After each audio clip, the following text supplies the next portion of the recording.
Bismillahirrahmanirrahim. Assalamualaikum warahmatullahi wabarakatuh. Perkenalkan, saya Nisa Kartika dan rekan saya Sonia.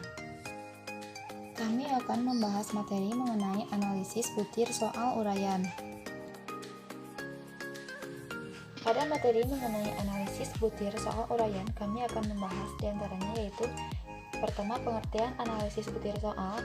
Yang kedua, tujuan analisis butir soal. 3. Pentingnya analisis butir soal. 4. Teknik analisis butir soal. 5. Prosedur analisis butir soal. 6. Menentukan validitas, tingkat kesukaran, daya pembeda, dan reliabilitas soal uraian. Pembahasan pertama yaitu pengertian analisis butir soal. Melengkapi pembahasan pada kelompok sebelumnya mengenai pengertian analisis butir soal, menurut Kamus Besar Bahasa Indonesia, analisis adalah penguraian suatu pokok atas berbagai bagiannya dan penelaahan bagian itu sendiri, serta hubungan antar bagian untuk memperoleh pengertian yang tepat dan pemahaman arti keseluruhan.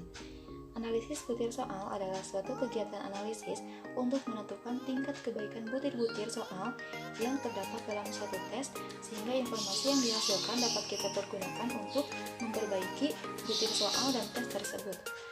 Analisis dapat dilakukan apabila suatu tes telah dilaksanakan dan hasil jawaban terhadap butir-butir soal telah kita peroleh. Identifikasi terhadap setiap butir soal dilakukan dengan harapan akan menghasilkan berbagai informasi berharga yang pada dasarnya akan mendapatkan umpan balik guna melakukan perbaikan, pembenahan, dan penyempurnaan kembali terhadap butir-butir soal, sehingga pada masa-masa yang akan datang, tes hasil belajar yang disusun atau dirancang oleh guru itu betul-betul dapat menjalankan fungsinya sebagai alat pengukur hasil belajar yang memiliki kualitas yang tinggi. Selanjutnya yaitu tujuan analisis butir soal. Secara umum, analisis soal bertujuan untuk menentukan apakah suatu soal merupakan soal yang baik atau buruk sebagai suatu alat ukur, sehingga memungkinkan kita untuk memperpendek atau memperpanjang suatu tes, sekaligus meningkatkan validitas dan reliabilitasnya. Analisis soal dapat dilakukan secara kualitatif maupun kuantitatif.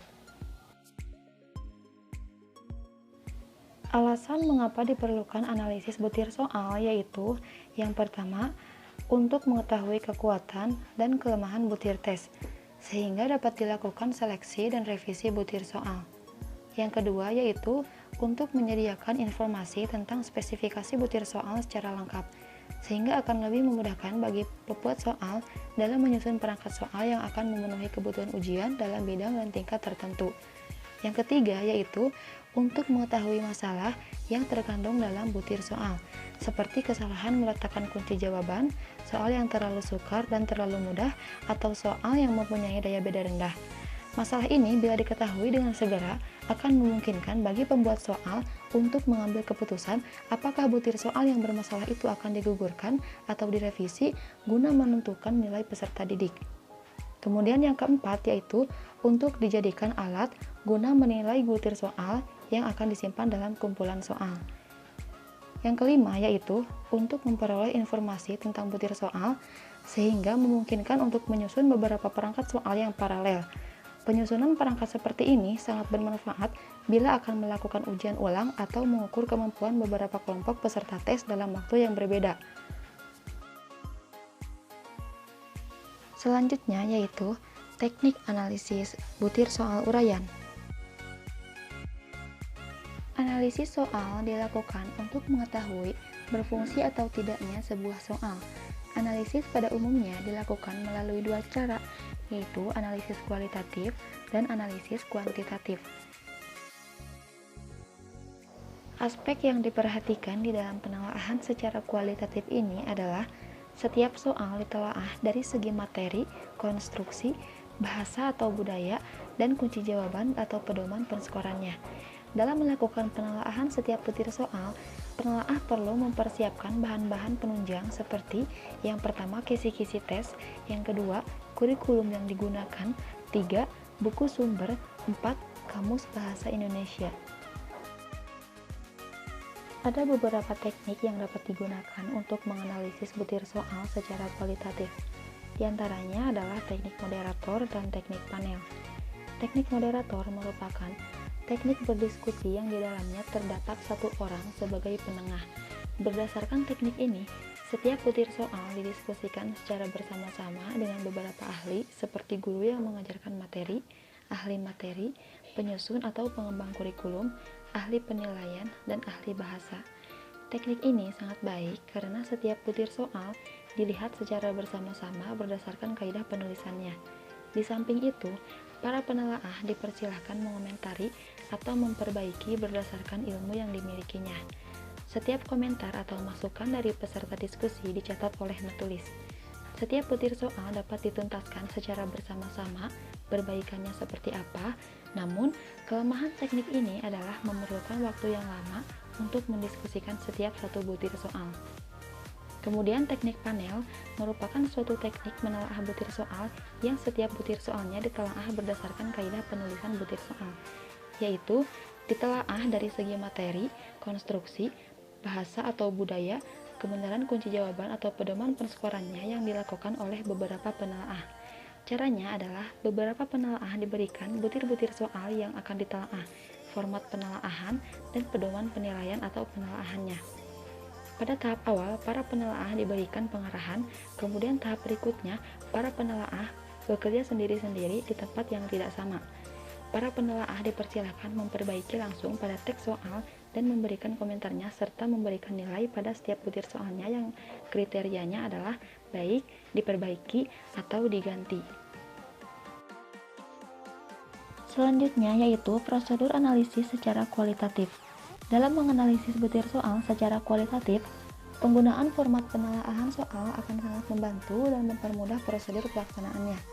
Format penelaahan soal digunakan sebagai dasar untuk menganalisis setiap butir soal. Format penelaahan soal yang dimaksud adalah format penelaahan butir soal uraian, pilihan ganda, tes perbuatan, dan instrumen non-tes. Agar penelaah dapat dengan mudah menggunakan format penelaahan soal, maka penelaah perlu memperhatikan petunjuk pengisian formatnya. Petunjuknya adalah seperti berikut ini. Yang pertama yaitu analisislah setiap butir soal berdasarkan semua kriteria yang tertera di dalam format. Yang kedua yaitu berilah tanda checklist pada kolom ya bila soal yang ditelaah sudah sesuai dengan kriteria. Yang ketiga yaitu berilah tanda checklist pada kolom tidak bila soal yang ditelaah tidak sesuai dengan kriteria. Kemudian tuliskan alasan pada ruang catatan atau pada teks soal dan perbaikannya. Berikut merupakan format penelaahan butir soal bentuk uraian yang terdiri dari 3 aspek yang ditelaah diantaranya yaitu aspek materi, konstruksi, dan bahasa atau budaya. Selanjutnya yaitu analisis kuantitatif. Penelaahan soal secara kuantitatif adalah penelaahan butir soal didasarkan pada bukti empirik. Analisis butir soal secara kuantitatif menekankan pada analisis karakteristik internal tes melalui data yang diperoleh secara empirik. Karakteristik internal yang dimaksud meliputi parameter butir soal tingkat kesukaran dan daya pembeda soal. Analisis tingkat kesukaran soal artinya mengkaji soal-soal tes dari tingkat kesulitannya sehingga diperoleh soal-soal mana yang termasuk mudah, sedang, dan sukar.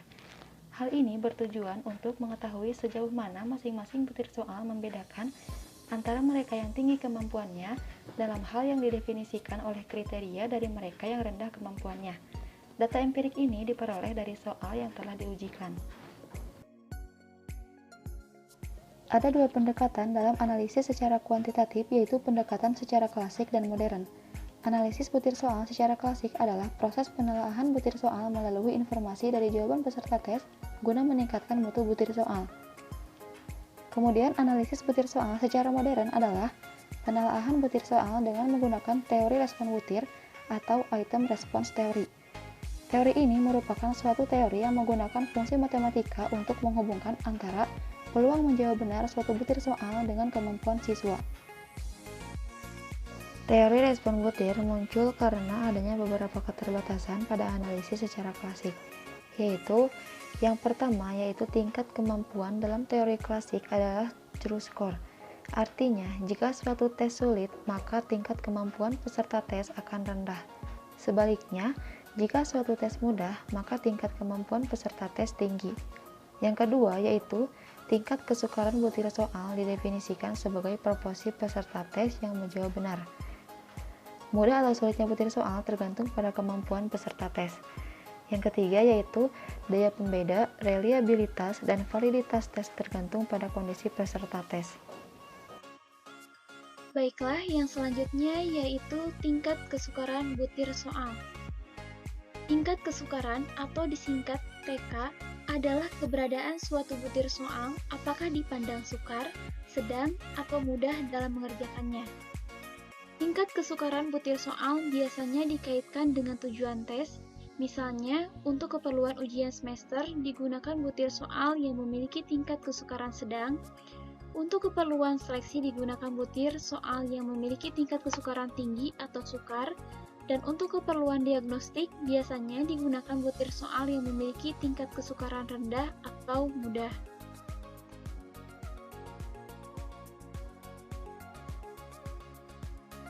Bagaimana mengukur tingkat kesukaran soal?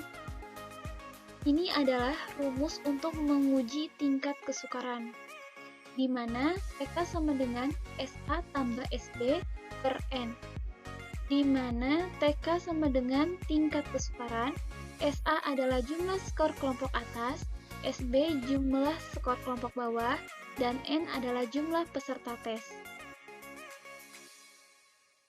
Nah, untuk indeks tingkat kesukaran ini pada umumnya dinyatakan dalam bentuk proporsi yang besarnya berkisar. Jika TK kurang dari atau sama dengan 0,00, maka interpretasinya sangat sukar. Jika TK kurang dari 0,00 dan kurang dari atau sama dengan 0,30, maka interpretasinya sukar. Jika TK kurang dari 0,30 dan kurang dari atau sama dengan 0,70, maka interpretasinya sedang. Dan untuk TK kurang dari 0,70, kurang dari 1,00, maka interpretasinya mudah. Dan untuk TK sama dengan 1, interpretasinya sangat mudah.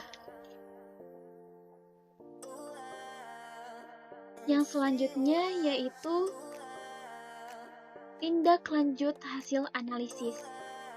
Di sini ada status soal dan tindak lanjutnya. Jika soalnya sukar, maka tindak lanjut yang dilakukan adalah 3. Yang pertama yaitu butir soal dibuang dan tidak dikeluarkan lagi dalam tes-tes hasil belajar yang akan datang. Yang kedua, teliti ulang dan dilacak faktor penyebabnya. Kemudian diperbaiki dan dapat dikeluarkan lagi dalam tes hasil belajar yang akan datang. Atau butir-butir soal yang terlalu sulit dapat digunakan pada tes seleksi yang sifatnya sangat ketat, atau misalnya tes untuk calon peserta kompetisi. Jika status soalnya sedang, maka tindak lanjut yang dilakukan adalah butir soal dapat dikeluarkan lagi dalam tes-tes hasil belajar pada waktu-waktu yang akan datang. Untuk status soal yang mudah, maka tindak lanjut yang dilakukan adalah butir-butir soal yang terlalu mudah dapat digunakan dalam tes seleksi yang sifatnya longgar. Nah, untuk tingkat kesukaran soal, yang pertama, soal ujian harus diusahakan agar tidak mematikan semangat belajar. Tetapi, tingkat kesukaran soal harus meningkatkan semangat belajar. Yang kedua, hasil ujian yang sangat buruk atau secara berturut-turut dapat membuat peserta didik putus asa. Tetapi, hasil ujian yang baik atau tidak terlalu jelek dapat meningkatkan atau menjaga rasa percaya diri dan meningkatkan semangat belajar. Yang selanjutnya yaitu daya beda butir soal esai, di mana daya beda soal adalah daya dalam membedakan antara peserta tes yang berkemampuan tinggi dan peserta tes yang berkemampuan rendah. Di sini ada 6 poin tentang perhitungan daya beda butir soal esai. Yang pertama yaitu urutkan nilai total yang diperoleh mahasiswa dari nilai tertinggi sampai dengan terendah. Yang kedua, bagilah peserta menjadi 2 kelompok sama besar jumlahnya. Yang ketiga, Bila jumlah peserta lebih dari 50 orang, maka diambil 27% dari kelompok atas dan 27% dari kelompok bawah. Yang selanjutnya yaitu hitung rata-rata nilai kelompok atas dan kelompok bawah untuk soal yang akan dikalkulasi daya bedanya. Yang selanjutnya, kurangilah rata-rata kelompok atas dengan rata-rata kelompok bawah, lalu bagilah dengan nilai maksimal. Dan yang selanjutnya, diperolehlah indeks daya beda butir soal tersebut. Yang selanjutnya, bagaimana mengukur daya pembeda? Nah, jika menggunakan rumus, maka DP sama dengan SA tambah SB per 1/2N, di mana DP itu adalah daya pembeda, SA adalah jumlah jawab benar tiap soal kelompok atas, SB adalah jumlah jawab benar tiap soal kelompok bawah, dan N yaitu jumlah tes kelompok atas dan kelompok bawah. Untuk menentukan interpretasi daya pembeda, yaitu DP kurang dari atau sama dengan 0,00, maka interpretasinya sangat jelek.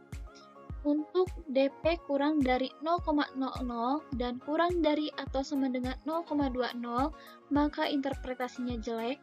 Dan DP kurang dari 0,20 dan kurang dari 0,40, maka interpretasinya cukup. Yang selanjutnya, DP kurang dari 0,40 dan kurang dari 0,70, maka interpretasinya baik. Yang selanjutnya, DP kurang dari 0,70 dan kurang dari atau sama dengan 1,00, maka interpretasinya sangat baik. Nah, di sini ada kriteria hasil analisis. Daya pembeda soal dianggap sudah berfungsi dalam membedakan antara peserta tes yang berkemampuan tinggi dengan peserta tes yang berkemampuan rendah apabila memiliki nilai DP lebih dari 0,20. Maka kita lihat di sini DP lebih dari 0,20 termasuk pada interpretasi yang cukup, karena yang termasuk daya pembeda itu 0,21. Nah, itu sudah dikatakan sudah berfungsi dalam membedakan antara peserta tes yang berkemampuan tinggi dan peserta tes yang berkemampuan rendah. Yang selanjutnya yaitu reliabilitas. Reliabilitas adalah suatu alat yang memberikan hasil yang tetap sama atau konsisten atau ajeg. Definisi ini dapat diilustrasikan dengan seseorang yang diukur tinggi badannya akan diperoleh hasil yang tidak berubah walaupun menggunakan alat pengukur yang berbeda dan skala yang berbeda. Dalam kaitannya dengan dunia pendidikan, prestasi atau kemampuan seseorang siswa dikatakan reliable jika dilakukan pengukuran. Hasil pengukuran akan sama informasinya walaupun penguji berbeda, korektornya berbeda, atau butir soal yang berbeda, tetapi memiliki karakteristik yang sama. Dalam menguji reliabilitas instrumen atau soal, untuk soal uraian, maka menggunakan rumus Cronbach's-Alpha, yaitu R11 sama dengan N per N kurangi 1 dikali 1 kurangi sigma SI kuadrat per ST kuadrat, di mana R11 sama dengan reliabilitas instrumen, N yaitu banyaknya butir pertanyaan, sigma SI kuadrat adalah jumlah varians item, dan ST kuadrat adalah varians total.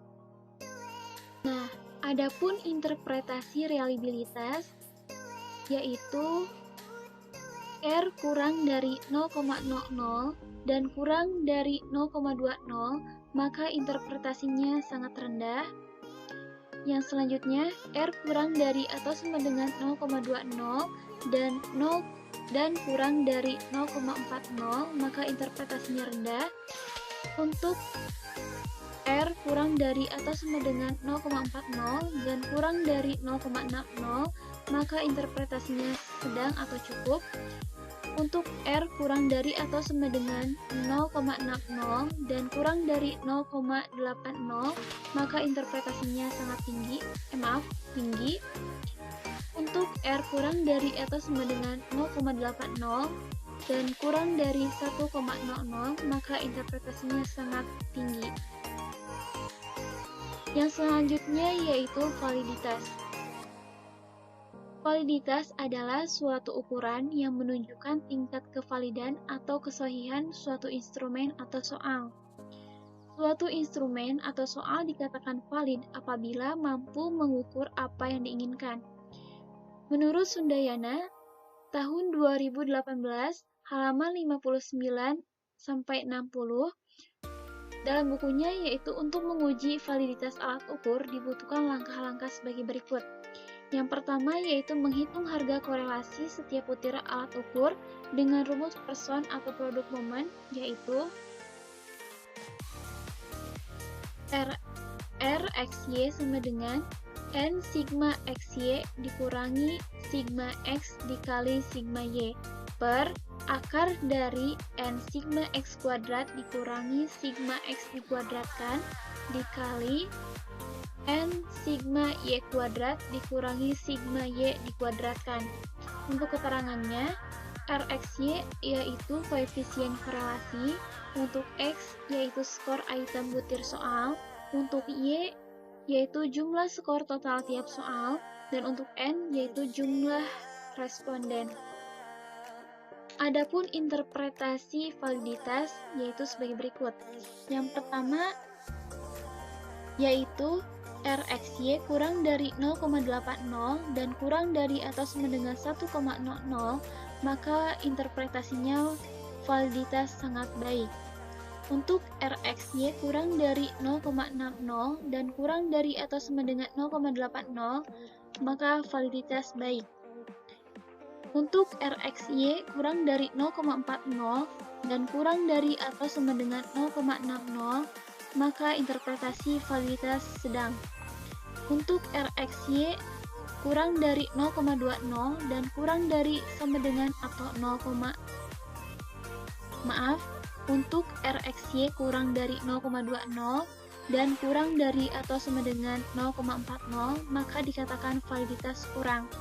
Untuk RXY kurang dari 0,00 dan kurang dari atau sama dengan 0,20, maka validitas sangat kurang.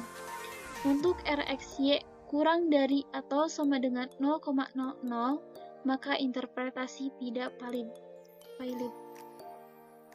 Nah, yang selanjutnya yaitu melakukan perhitungan dengan uji T dengan rumus T hitung sama dengan R akar dari N kurangi 2 per akar dari 1 kurangi R kuadrat, di mana R adalah koefisien korelasi hasil R hitung dan N adalah jumlah responden. Yang selanjutnya mencari T tabel dengan T tabel sama dengan T tabel dikali derajat kebebasan sama dengan N dikurangi 2. Yang selanjutnya membuat kesimpulan dengan kriteria pengujian sebagai berikut. Jika T hitung lebih dari T tabel, maka berarti valid, atau jika T hitung kurang dari atau sama dengan T tabel berarti tidak valid. Hasil penilaian atau tes peserta didik yang tidak memuaskan boleh jadi disebabkan oleh pertanyaan atau soal yang kurang baik, bukan disebabkan oleh cara atau kemampuan berpikir peserta didik yang rendah. Demikian penyampaian materi dari kelompok kami. Silakan apabila ada tambahan atau pertanyaan mengenai materi analisis butir soal 2 atau esai.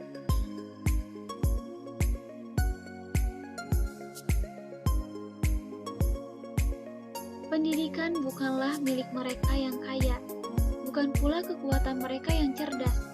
Pendidikan adalah milik mereka yang mau belajar, mencari kebenaran, menemukan kekuatan, dan membawa perubahan. Baiklah, kami dari kelompok 5 evaluasi pembelajaran matematika. Saya Sonia dan rekan saya Nisa Kartika